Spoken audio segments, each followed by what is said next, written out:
গত 5 ও 30 অক্টোবর ভয়াবহ বন্যায় আলিপুরদুয়ার 1 নম্বর ব্লকের শালকুমারহাটে সিসামারা নদীর বাঁধ ভেঙে একাধিক গ্রামে ঘোলা জল ঢুকে পড়ে।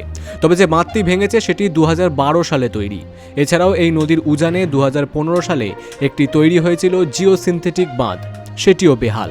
এই বর্ষার আগেই এই বাঁধ দেখে গিয়েছিলেন সেচমন্ত্রী মানস ভূঁইয়া। মন্ত্রীর নির্দেশে জিওসিনথেটিকের জায়গায় 580 মিটার বোল্ডার বাঁধের জন্য 1,74,00,000 টাকা বরাদ্দ করে সেচ দপ্তর। সেই বাঁধের কাজের সূচনা হলো মঙ্গলবার। আলিপুরদুয়ারের বিধায়ক সুমন কাঞ্জিলাল এই দিন ফিতে কেটে বাঁধের কাজের সূচনা করেন। বিধায়ক জানান, দুর্গাপুজোর আগেই এই বাঁধের টাকা বরাদ্দ হয়েছিল।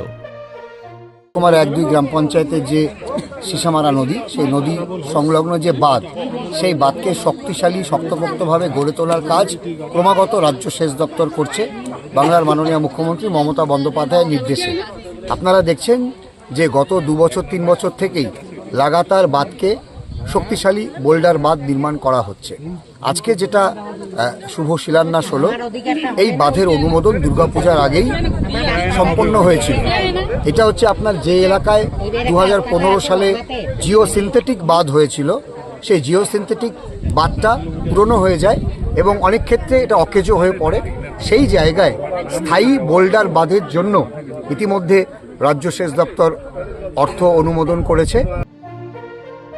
এছাড়াও কর্মসূচিতে উপস্থিত ছিলেন জেলা পরিষদের সদস্যা সঞ্চিতা বর্মন অধিকারী, জলদাপাড়া ইস্টের রেঞ্জার বিশ্বজিৎ বিষয়, শালকুমার 1 গ্রাম পঞ্চায়েতের প্রধান শিবাস রায়, তৃণমূলের আলিপুরদুয়ার 1 ব্লকের সভাপতি তুষার কান্তি রায়, শালকুমার 1 অঞ্চল সভাপতি দিলীপ বর্মন প্রমুখ।